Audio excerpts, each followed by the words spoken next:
Right, okay. Can you hear me? You're on mute. Yeah. Oh, cool. Right. Brilliant. Great. Just Practicing had my lines. 15 more sign-ups in the last hour. Oh my Nat God. Geo, Travel Weekly, like Abra and Laura French. Amazing. That's fantastic. Well done. Who's that on there from Nat Geo? It was someone, who was it? It was someone actually who I didn't recognise their name that much. So it'd be a good opportunity to follow up. Glenn? Pat? No, it was no one like that. It wasn't Amelia either. I'd have to. What's her name? Flavia? Sorry, Oh well, I don't care. Logged out. Woo. Are you okay with everything? Yeah, I've just been like trying to get my Ambassador Raffaele Trombetta. Oh, that's very good, Sarah. Raffaele Trombetta. I won't go like that though. That's very impressive. I just need it to start. Yeah. Sarah Burrell, Nat Geo? No, I don't recognise that. She's got Nat Geo email address. This is recording, by the way, so. Yeah, it's fine. I can pause it now. It won't record the actual thing till we start. This is just, it always records.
Well, good afternoon, everybody. Just waiting to see if we've got another few participants joining. It is my great pleasure to welcome you to the Italian Tourist Board press conference. My name is Sarah Long. I work for Fin Partners and we are the PR agency for the Italian Tourist Board here in the UK and for the Irish market.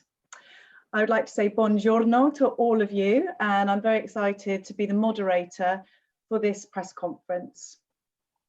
Before we start, I'd like to just briefly explain how the press conference will proceed. We will have a series of short presentations from our esteemed panelists, a short video and time for Q&A at the end.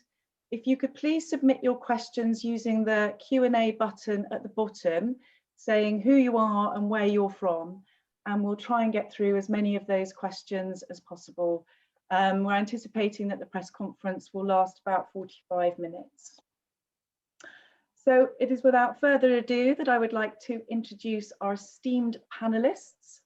Firstly, the Ambassador of Italy, Mr. Raffaele Trombetta. Sir Rocco Forte, Chairman and Founder of Rocco Forte Hotels. Good afternoon. Good afternoon. Maria Elena Rossi, Director of Marketing for the Italian Tourist Board based in the head office in Rome. And last but not least, Flavio Zappacosta, Manager UK and Ireland for the Italian Tourist Board based here in London. Firstly, it is my great honour to hand over to Ambassador Raffaele Trombetta to say a few words of welcome and officially open the press conference. Over to you, Ambassador. Thank you very much. First of all, let me thank all of you and the ENIT, Maria Elena Rossi, represented by Maria Elena Rossi and Flavio Zappacosta. I want to thank them for organizing this event. Well, a special thank goes to Sir Rocco Forte. I think there's no one more qualified than Sir Rocco to talk about tourism between Italy and the UK. And of course, thank you, Sarah, for moderating, this press conference. Normally, this time of the year, we would be getting ready for the world travel markets, where we would showcase Italian destinations and what Italy has to offer. Of course, we had to change our plans. We know why. But anyway, we are very glad. I'm very glad to have this opportunity to share some information, some perspective about the Italian market, about what Italy has and will be offering to those visitors coming from the UK. The UK market is actually one of the most important for the Italian tourism sector. According to a recent poll, 60% of Britons traveling abroad this summer chose Italy as their destination. The reason why British people like Italy, the reason why British people go to Italy are well known. Of course, Italy is a main cultural destination, but it's also a natural destination with a variety of offers. Mountains, seaside, countryside, and also, last but not least, for a deep passion, which also is combined with a very remarkable knowledge of the Italian food and Italian wine, passion and knowledge, which also has been nourished by the high quality of Italian restaurants here in the UK. There is also one feature that I think is particularly important, is that the British tourists in the last few years have also choose a sort of variety of Italian destination. Just to give an example, in the UK, visitors account for more than 10% of the total international tourism to regions such as Calabria, Marche, and Umbria. Of course, as I was saying at the beginning, the current circumstances are not the most favorable one from this point of view. But I want to say that British tourists are still welcome to go and to come to Italy. Of course, they have to make sure that they are negative to a COVID test, but they can do that in a different ways. First of all, in the 72 hours before traveling to Italy, or when they arrive in Italy at the main international airports in Italy, they can be tested, or even in the 48 hours after their arrival at the local health services in Italy. Generally speaking, social distancing is respected in museums. Museums are open, theaters are open, bar and restaurants are open. Of course, social distancing needs to be respected. Some specific measures have been implemented on the timing of on the opening times of restaurants, especially restaurants and bars. But I want to say we are still open to people, to tourists coming from all over the world, and especially from the UK. Of course, we do hope that the situation will get better soon. Will get better next year. So we are very much looking forward to welcoming to Italy a higher number of Britons. And I have to say, from this point of view, I'm particularly happy and particularly grateful to the main British tour operators who are focusing on Italy for their 2021 spring-summer season. Let me also say that we are very proud, I have to say, that Italy has been awarded the best country in the world award at the Condé Nast Travelers Readers Awards 2020. Of course, needless to say, we think it's more than appropriate that Italy was chosen. But Finally, let me once again not only thank ENIT, but also congratulate ENIT on their 100th anniversary and their great job they are doing in promoting Italy as a destination in a very difficult situation, in very difficult times. You will see a campaign that together with ENIT we will be launching. We will see Italy being featured in main British and also international media. So once again, thank you for those who organize these things. Thank you also for those who are attending. And as I said, we really cherish, tourism coming from the UK, and we do hope that very soon people can go to Italy and enjoy all the beauties that we can offer. So thank you, and back to you, Sarah. Thank you, Ambassador, and thank you for that incredibly positive introduction and welcome to the press conference. To get everybody in the spirit of the destination, we are now just going to show a short video.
Fantastic. I mean, I'm sure that's got everyone's hearts racing a little bit faster.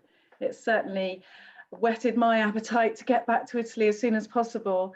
So without further ado, I'd like to hand over to Maria Elena Rossi, who is going to be giving us an update on the protocols and entry requirements for Italy now, completely up to date, as well as a bit of an overview on the focus for 2021, some new product focuses and events for the new year. Over to you, Maria Elena. Well, thank you very much. Thank you to all the attendees and to the ambassador and to Mr. Rocco and my colleagues in London who've been working very hard at this event. What you've seen on the film, the short film, is also some of the pieces of art that are part of our archives and that we have been, which we have been digitalizing, and which has made us launch last week the first virtual exhibition. This archive, which exists thanks to 100 years of the existing National Tourist Board, is very precious, and we are very hopeful that we will be able to have a real exhibition in Rome and also all around the world with these beautiful pieces of art representing the way that the National Tourist Board and the government has presented the country during the last century. Well, we always said that the citizens are the first tourists of their own cities and countries, and this has been true for us during the last months, having experienced mostly domestic traveling, and it's been a rehearsal also in a new way of traveling that we will probably be experiencing also in the coming years. Safe and seamless is one of the words that has been used a lot, and this is exactly what has happened in the summer, especially with, let's say, major presence of Italian travelers in our summer, in the southern beaches, and in our cities, and in our countryside. What we have seen is this important trend of responsibility from both sides, both from the tourism industry and both from the travelers themselves. And I think this is something, again, which we have to take with us for the future in order to be able to travel all and to keep, let's say, safe both those who work in the industry and the travelers themselves. So we're talking about conscious and responsible travel, and this is the way that we see it today now. The situation, we have new restrictions which have been put into force the day before yesterday. No lockdowns, but restrictions which also will concern specifically certain cities or certain areas. But at the moment, let's say the restrictions are concerning wearing masks, face masks, compulsory for even outside, and of course in inner spaces. We have the possibility of using, as the ambassador said, restaurants, hotels, restaurants, hotels, museums, and all facilities are at the moment available, but with some restrictions. For instance, in restaurants, with a maximum 6 people at a table for each table, and also at 12 at midnight, closing of all, let's say, open facilities. But what we are experiencing as well, we went on with most large events. We have now in Rome the International Film Festival, the Venice Film Festival took place a month ago. We have the Formula One at the moment. The Giro d'Italia is running its last week. By the way, a UK runner is in fourth position, so we'll see what will happen. It will end on Sunday in Milan, arriving in Milan. Trade fairs, international trade fairs are possible, of course, with very strict protocols.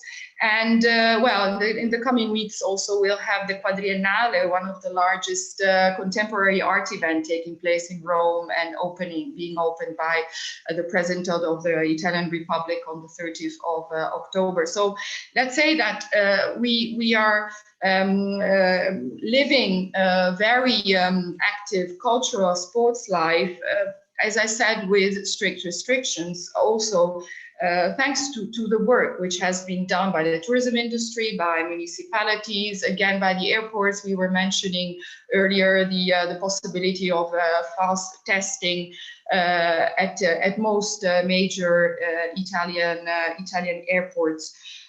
So in what we are checking now is we are waiting for an answer from the Italian government concerning the LAMP test which has been launched today, I think, or yesterday at the Heathrow Airport, to see how it is recognized by the Italian government. We will update you on this issue as soon as we can. So what is the vision for the future? These are uncertain times, but they gave us also the opportunity to rethink and to reshape many of the, let's say, of the trends that and this strong growth had brought us, and especially to our art cities. Cities in general have a need to reshape the way they are also involving the citizens in development, and I think it will bring us back to more authenticity in general, because catering for the locals will also make it more real for international travelers when they'll be back to live like locals, really like locals. And this is, I think, another opportunity that will be there. And we are trying to work at this with major cities, with major art cities, focusing on campaigns that show other aspects of our art cities, which normally attract around 60% of international travelers. So I mean, they represent really for Italy let's say the main attractions. Together with new eyes for our art cities, we are also expecting to work more and more on slow travel. I mean, people will want to go deeper into culture. We have taken time to read, to think, to watch from afar what we really were interested in. And I think in this respect, special interest groups such as gardeners or garden routes, we launched just today, for instance, the new portal on Italian garden routes, which are absolutely fantastic, and which we have never been working at in the past, the way we are doing it today. Also thinking about the Ryder Cup, by the way, these weeks, the Italian Golf Open will take place, and we will be hosting in 2023 the Ryder Cup in Rome, and working very hard to make it all perfect. And again, golfing is again one of the areas of tourism development which we wish to work at. So generally speaking, everything that concerns enjoying the nature and enjoying, let's say, actively or slowly the extraordinary nature and also countryside that Italy is made of. Not only in the most well-known destinations, but as the ambassador was mentioning earlier, also southern Italy in particular, which has and the islands which have a great potential. Of course, the ski season is coming up very, very soon. We don't know how that will go in terms of restrictions, especially for traveling from abroad. But all the Alps destinations are working hard for new protocols, which will be applied once the seasons will start. So let's say we will update on that as well. But surely for us, tourism represents 13% of our GDP. So and it is never as now as we understood how important that is for the whole country. And so we will be working at it by launching global campaigns in the coming months. Of course, in the UK, very much, because we are expecting, let's say, as soon as the possibilities will be there, special focus on domestic and on European and UK travel and Ireland travel more than extra-European, let's say. By the way, Italy, before the COVID, was the first destination for extra Schengen countries. So it has lived a lot, based a lot its tourism also on extra Schengen tourism. But the coming years we expect will be more, let's say, continental and UK and Ireland travelers. So this is the way we have been also planning our global campaigns for the coming months and also 2021. Great, thank you so much, Maria Elena. That's fascinating to hear how the destination has pivoted to embrace new trends and reflected now in sort of new products such as the garden routes. I think it's really interesting how destinations are adapting to the restrictions that the pandemic has brought, but also embracing them for change.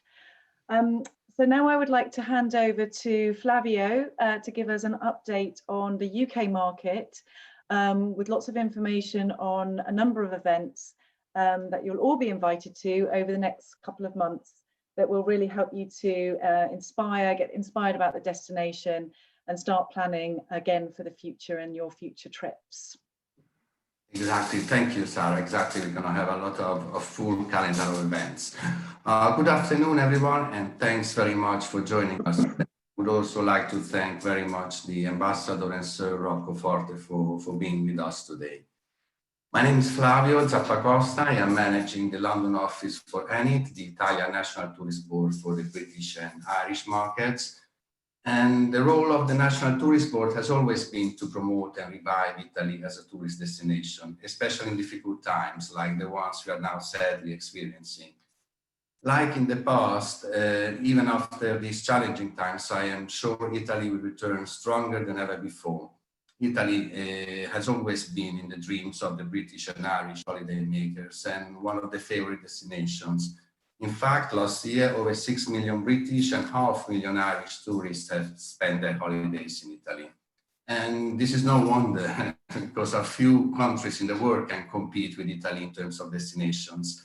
It is the country with the highest number of UNESCO sites, as many as 55. The art cities boast countless internationally renowned monuments and masterpieces. Traditional gastronomy dishes are copied all over the world. And the landscape is a majestic mosaic of snow-capped peaks, headlands overlooking the sea, and lakes and valleys shaped by nature.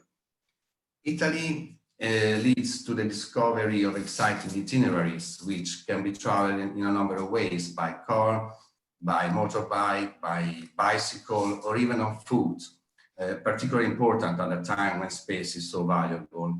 Italy, therefore, with its ability to reinvent itself and keep up with times, has fully embraced these new conditions. Now, back to the current circumstances. As you can imagine, our London office has been doing its best, and we have had to adapt to these unprecedented times in order to promote Italy. Like probably most companies, we have had to redirect our promotional campaigns on digital platforms and online, with the social media campaigns sponsored and with influencers, and cooperating with operators and airlines in order to better understand changing traveler behavior during these uncertain times.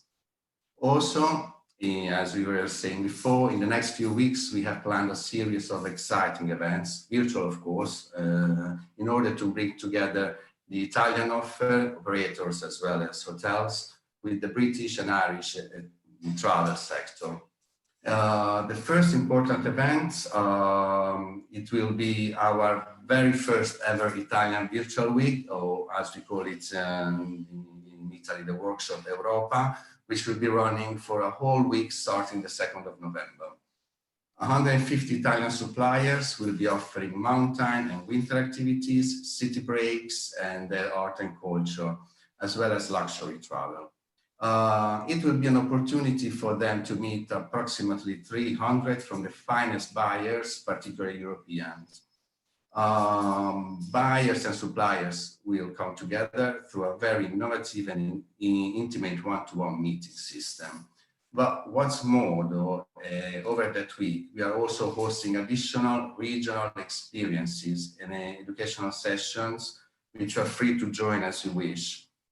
15 regions of Italy will be showcasing their regional excellencies in a very exciting live broadcast, from pizza masterclass in Naples to the Ferraris and Lamborghinis in Emilia-Romagna, from a violin concert in Cremona to the beautiful fountains of Villa d'Este in Tivoli, even the footsteps of James Bond in Matera, and to the Palio in Siena, just to name a few, really. So I encourage you to join these experiences, as I'm sure you will discover the very best experiences in Italy and understand the authentic art of good Italian living, an exclusive and timeless lifestyle. We will send you an email with the link of each of these presentations, which you can choose which one to join, or even all of them if you wish. The following week, the one commencing the 9th of November, as you probably already know, the virtual World Travel Market will take place, where we'll be, as usual, we'll be present with our regional operators, meeting again buyers from all over the world. Another thrilling event really is that we have planned will take place during our annual appointment of the Week of the Italian Cuisine. Every year, on the last week of November, all Italian international institutions celebrate the Italian cuisine around the world with events, seminars, and shows. This year, on the 24th of November, we have partnered with National Geographic and organized the food journey event with the famous chef Aldo Zilli. Probably you know him already, and who will be broadcasting live from his own kitchen at home. So I'm sure it will be an unmissable event. And again, if you wish to attend, we will send you an email with a link to register for this event. So as you can see, essentially what we are trying to achieve is, despite all the current restrictions, is to still try to feel people in Italy somehow.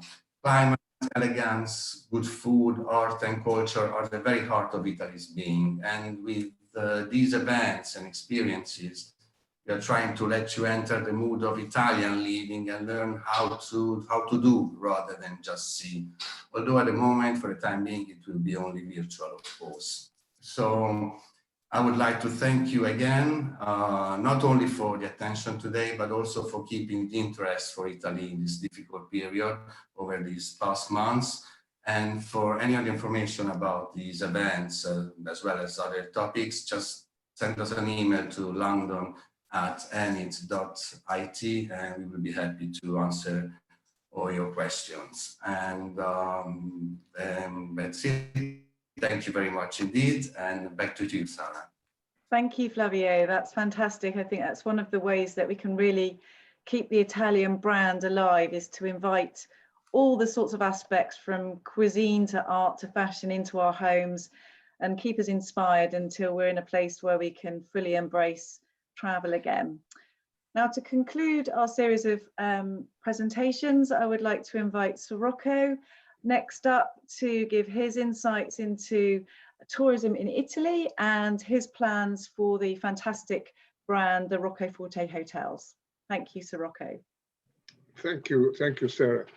I think, first of all, I'd like to say that this period, of course, has been pretty disastrous for the tourism industry, which I suppose goes without saying, but it's been damaged more than a lot of other industries. And in the generality of tourism, one includes the entertainment industry, and many people will go under as a result. And I think those of us who are involved in tourism should be, in whether as spectators or participants, should be encouraging governments to try and normalize things as quickly as possible. I'm in the camp that believes there's been a huge over-exaggeration in the controls that have been imposed by most countries across the world, which has done significant damage, which we start seeing developing in the next few months.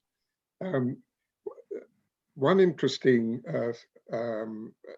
thing about this period is that our experience in Italy, Britain is the Brits about the third biggest market for us after United States and the Middle East.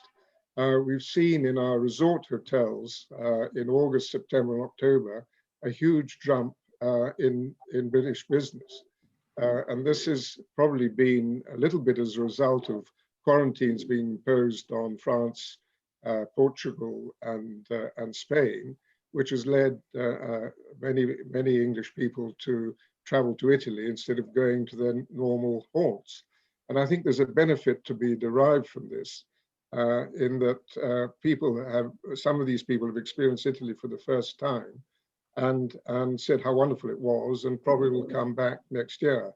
I know at Verdura and Torremaizza, my two resorts in Italy, one in Sicily and the other in Puglia, many people have already booked again for next year who hadn't come before. There was a lot of talk about the restrictions and so on in Italy, but I was in both Puglia and in Sicily in August, and at my two resorts, and you wouldn't really, to the unpracticed eye, you wouldn't have really noticed much difference from a normal year, and people were able to enjoy their holiday in a completely satisfactory way. The only real difference was the staff were wearing masks.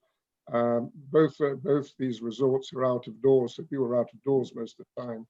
They didn't have to wear masks, and it was rather a shock actually coming back to the UK and seeing a very abnormal situation at the end of August in comparison.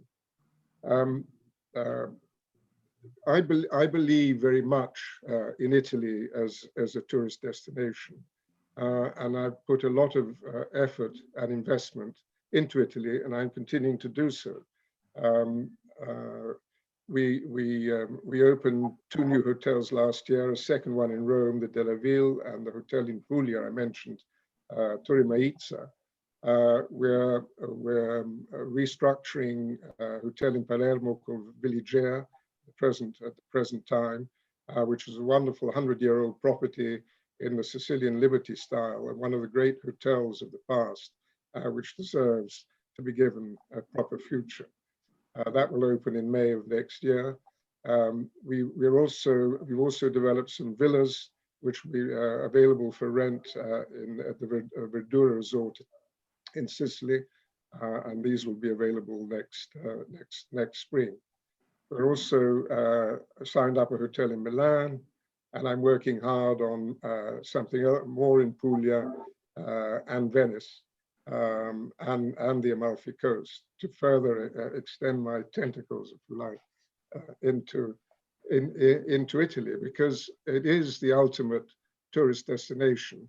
And I think another aspect of this crisis, what this crisis has done, which is positive, I think it's made Italian government realize how important tourism is to its economy.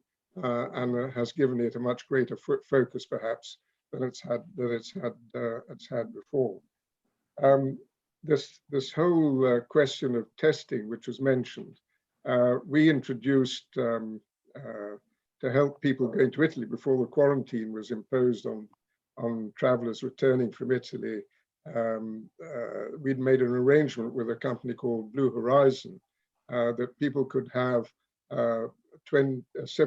test 72 hours before leaving for Italy on a courier-based service, and at a reduced cost of £120 per test. The actual normal cost is 160, and that is still available.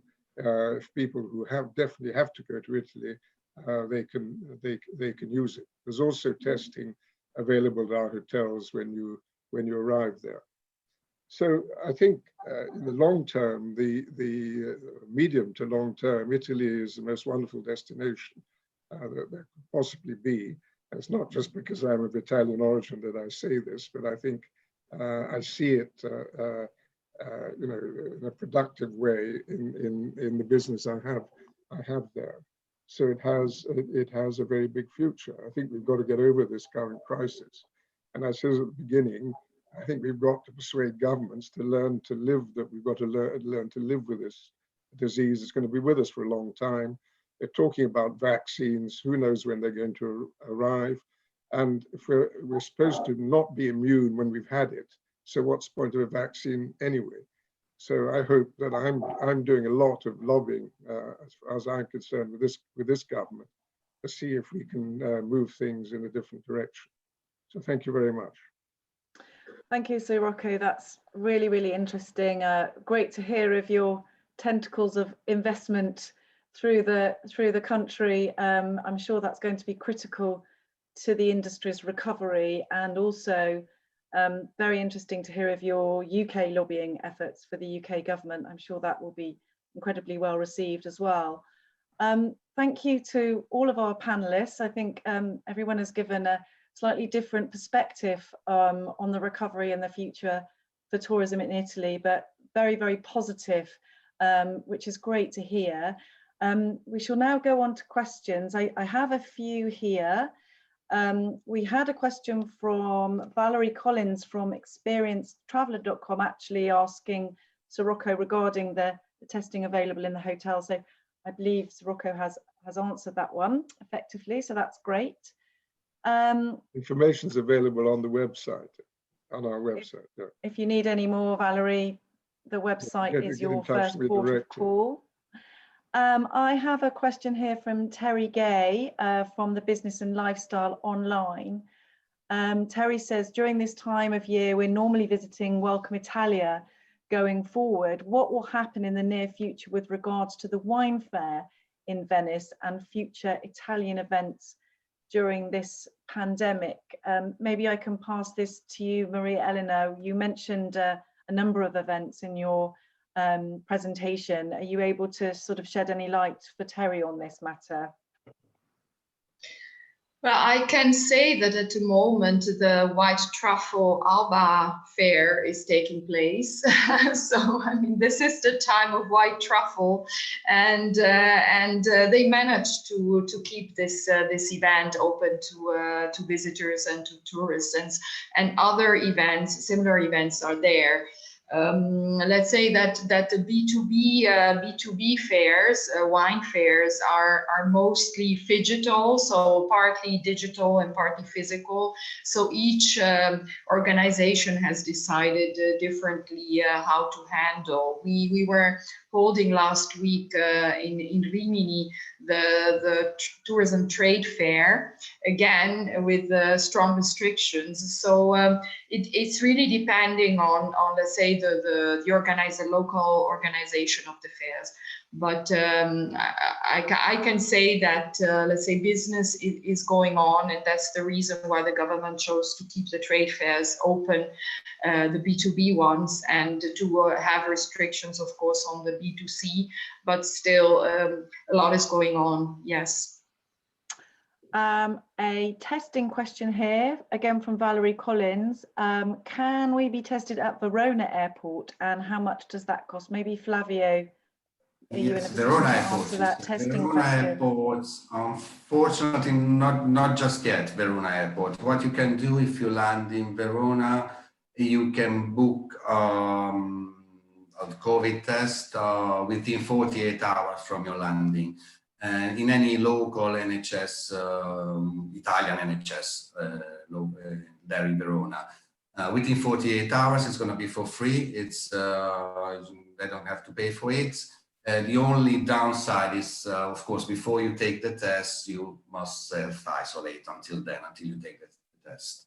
But I see that rapidly all Italian airports are quite quickly adapting. So at the moment we had only Rome Fiumicino 2 weeks ago, but now already we have 6-7 airports. So I hope Verona will be soon joining all the other airports. So, but at the moment there is no test at the airport in Verona now. Great, thank you. I think Italy is definitely one of those European countries leading the way on testing, and maybe we in the UK can use that as an example. A question here from Andrew Dent from Family Traveller magazine to Sir Rocco. Andrew asks, how do you see the family market changing in terms of accommodation choices? Are the new villas that you mentioned opening a reflection that families are looking to be in their own space? That was a question I was thinking about actually myself. Yes, I mean, there's generally been a movement of sort of families wanting to be together on holiday. And at Bedura, we've developed a number of the suites, so they're interconnecting, and effectively we call those villas. But these are proper villas, which are set apart, each with their own swimming pool, and for 3 or 4 rooms, where full hotel services will be available. But I think this is a trend that's been developing, and it's not specifically related to COVID. Although in this particular time, I mean, I think actually in Tuscany and many parts of Italy, villas were sold out very early on in the spring, because people wanted to holiday in a place where they felt protected. Great, thank you. Yes, it's an interesting development, isn't it? And a question here from Lucy Aspenden from the Telegraph. Maybe Maria Elena, you might be able to answer this. I know that these are being currently worked on, but have you got any updates on ski resorts for the winter, and any particular restrictions, say for example on ski lifts, for example? As I said earlier, we'll be updating this information. We are constantly in contact with the different regions and with the protocols, and that will be put into place. And as it happened for the summer resorts and for the sea resorts, there has been an overall agreement on specific protocols. So the different regions, although they could work separately, they like in the summer, they tend then to agree on one protocol, which of course will concern ski lifts and number of people who are allowed, and this is something that is taken care of. But we'll be back on this as soon as we have a sure answer, and we'll certainly also have the publication of all the information on our website, italia.it, which is always updated on everything that is going on, and it's daily updated, even with information from the regions and from the city. So we try really to give confidence and trust to the people, so they know what the rules are. It's changing, isn't it? And it's one of those sort of moving feasts, but hopefully we can keep you as up to date as possible. A question here from Liz Edwards, sorry, from the Times and the Sunday Times, another testing question. Maria Elena, you mentioned that ENIT was waiting for an answer from the Italian government with regards to the lamp test launched at Heathrow. If a traveller takes a Heathrow test today, would they then have to take another test on arrival into Italy? We've asked how the situation is. I don't know whether the ambassador has any update on this. Of course, it's been fresh news, so it probably takes a little bit to have an answer on this.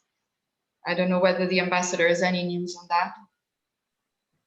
Not a definite answer, not a definite decision has been made yet, but I know that it has been considering with a very, how can I say, positive attitude. So hopefully very soon we will have a confirmation from the Italian authorities that also the test done at the Heathrow Airport is acceptable for those coming from the UK. I can't confirm it yet, but very soon, hopefully, that will be confirmed. A little bit more clarification required. We will also work with the tourist board. We will provide the media with an update as soon as we have clarification for that.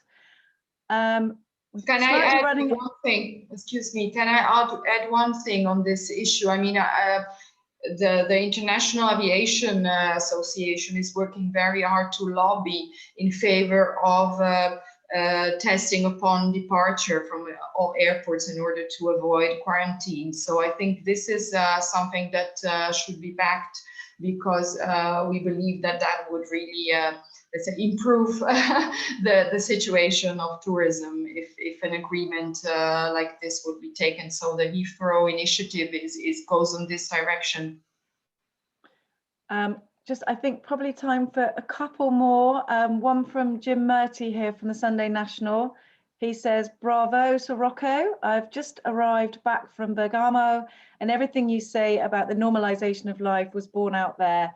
I would love our governments to follow suit here. Have you been able to lobby the Scottish government to introduce airport testing? Has your lobbying reached that far north, Sir Rocco?" I think any lobbying in that region of the United Kingdom, if I may say that, it will fall on deaf ears. The First Minister is determined to do everything different from what we do in the rest of the UK, and make the procedures even more draconian than they are here. So I'm not very hopeful of being able to succeed with any lobbying there. Thank you. I think that's your answer there, Jim. And I think we'll just have one final one here from Lisa Gerard Sharp. Will you be providing or sending us precise links and contacts to all the new events, such as the garden routes, cookery week, art exhibitions, tourism fairs? And second part to the question, will there be a campaign directed at the UK market to encourage the segments who can travel to Italy and face UK quarantine? maybe Flavio, you might be able to answer that. Yes, in terms yeah, of course, we will send the invitations for all the events, of course. I mean, that's for sure. And yeah, of course, we've been doing campaigns, of course, for the UK as well. Yes, definitely.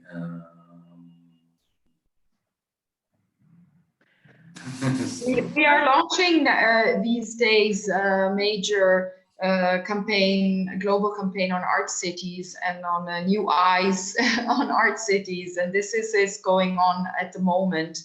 As soon as we have more info about skiing, of course, the same. I mean, everything has changed. We were planning 1 year ahead before COVID times, and now we are very tactical in all the campaigns that we're launching, and being digital, we are able to, let's say, to switch very easily our investments. But definitely, I mean, we do think that the brand positioning and the brand awareness of Italy should be kept high. We know that the demand is there from all the main markets, and so we know that as soon as the possibility will be there will be traveling, and we want to grow in our market share also compared to our competitors. So I must say that you will see us. Fantastic. Well, I think we're sort of running out of time there. Could I just clarify one point on testing, because I saw one of the questions. I think it's worth probably clarifying this point about testing at the airport. There are some airports, basically the two in Rome, Fiumicino, Ciampino, and then Comiso and Venezia, where you are tested and then you get the result in 20-30 minutes at the airport itself. Then there are some other airports, mainly Bergamo, Milano, Malpensa, Milano Linate, Bologna, Napoli, Perugia, Pescara, and Torino, where you get tested at the airport, but then you get the result within 48 hours. And then for all the other airports, you need to do it at the local health service. Because I noticed that one of the questions was specifically on this point, and I think it's worth clarifying this.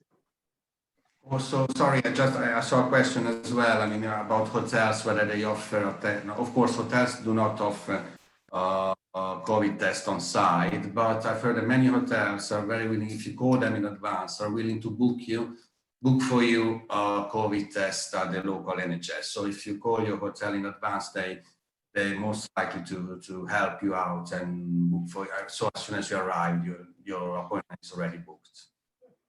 At our hotels, our city centre, all our hotels, we arrange testing at the hotel, and you get the results in 8 hours.